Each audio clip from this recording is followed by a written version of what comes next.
essentially you've really been thrown into the deep end here, right? And so you recently had a homicide that happened, and you are the lead detective on that. Yeah. So 2 months, 2 months after I was promoted, in May, um, one of our officers had taken a report of a missing person. Um, that was May 17th of 23 is when they took the report. Um, and kind of from there, the family, it sounded the story just didn't sound right. Um, the two individuals, the girlfriend and her friend, they call each other aunt and nephew, um, had reported that this girl's boyfriend, his name was Roger, had gone missing, and he was at their uh, friend's apartment here in Gooding. And he got into an argument with his girlfriend and just slammed his hands down on the couch and walked outside. And then he got into an argument with some guy in a silver SUV with blacked out windows, and then he got in and they left his phone and left his wallet. Like, the family of the victim had come in and with some concerns, like, hey, like this doesn't sound like him. And so we kind of like, okay, well, this could be turning into a homicide. So we're kind of pretty early on. We're kind of like having that in the back of our head, but obviously we couldn't confirm because we didn't have a body. We didn't have anything to say that it was a homicide just yet. Just we were investigating a missing person. I think I officially came on or got the case to start looking into it on the 20th. I kind of went and did some interviews. Um, and just based off some of those interviews, I was kind of like, okay, something's up here. The girlfriend had made a reference to her boyfriend, the deceased, in the past tense. And I was kind of like, okay, well, why would you be referring to him in the past tense if he's just missing? And which, I mean, she had quickly changed it to present tense because she realized what she had said.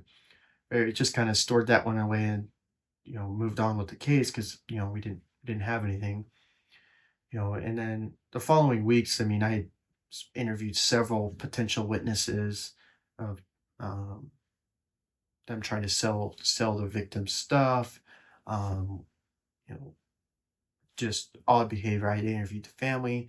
The family had actually called in their own search and rescue, to start looking, and we're like, they asked for law enforcement. Well, like we're gonna work things on our end because we have no idea where to start.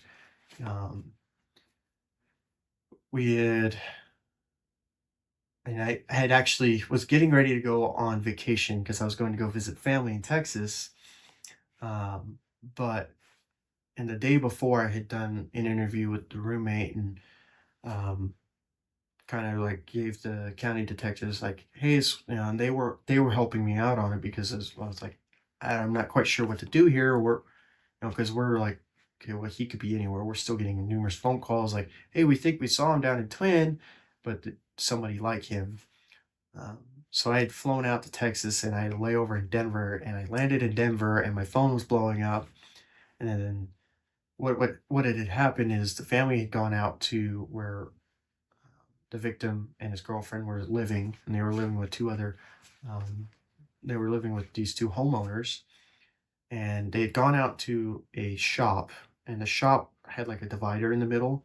And when I'd gone previously gone out there on the 20th when I first came out of the case, and I kind of got walked through the house, just to kind of check it off the list, like, is he actually missing?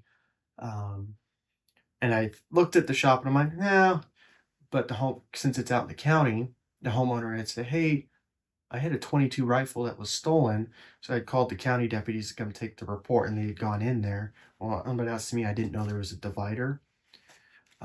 So I got called on, I think it was the 27th of May. They had called and said, hey, we found your guy.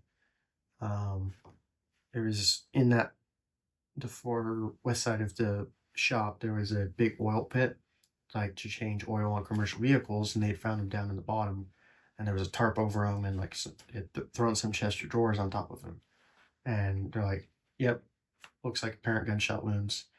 So I'm like, well, so I called my chief. I'm like, well, I need to find a plane back to Idaho. And he's like, no, we can handle stuff for the week. We get the autopsy done.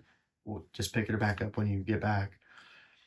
So I got back and it was just kind of all hands on deck. You know, we for sure homicide. We had the autopsy was already done by the time I got back, and you know we'd found that they were able to locate one of the murder weapons, because he was shot with two different calibers. They actually found one of the murder weapons because he had stashed it at a friend's house, and the friend had called us and actually came in and had done a pretext phone call with the suspect, and he's like, "Well, I could come get it." And you know, the friend is a convicted felon, so he wants nothing to do with firearms because he doesn't want to get jacked up and put in trouble. So they had retrieved that. So, and I mean, when we had put up cameras and kind of got them on surveillance, trying to come back and look for the gun, and so kind of from there, I you know, got a search warrant for the house to look for the shoes that he had stepped on the stool to look for the stolen firearm, and it was kind of an all-day event. That was probably a 20 odd something hour day because I'd also done Detective Walker. He works for Gooding County. He was actually helping me write some of these warrants because we were writing warrants left and right. And, him in the room, he had the male suspect. His name is Nick James. His roommate. We wrote orders of detentions for both of them because we weren't quite sure who had killed him. We kind of had a good idea, but we wrote an order of detention to collect like fingerprints and DNA, and we were gonna. One of the other county detectives, he's kind of does all the interviews. So he had began interviewing the roommate, and then interviewed Nick, and Nick ended up confessing to killing Roger. And kind of from there, we took him I went in and arrested him for murder in the first degree. And then I had the state lab come down because they were processing a vehicle that we had seized. They were processing the apartment, and I was going to have them process the fingerprints and DNA. And while I already told him he's under arrest and he's already confessed, and kind of weird thing that happened is he's kind of asking me, first murder arrest or first homicide arrest? And I'm like, yeah. He's like, touche, touche, and like gives me a fist bump and congratulating me for arresting him. And I'm like, really? I don't think I've had anyone congratulate me for arresting them before. He's like, well, I'll congratulate you.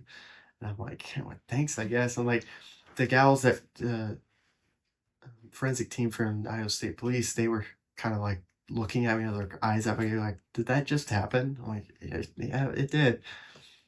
And so they brought the victim's girlfriend in, and she ended up confessing to asking Nick to kill Roger. And so I ended up arresting her for aid or abet murder in the first degree.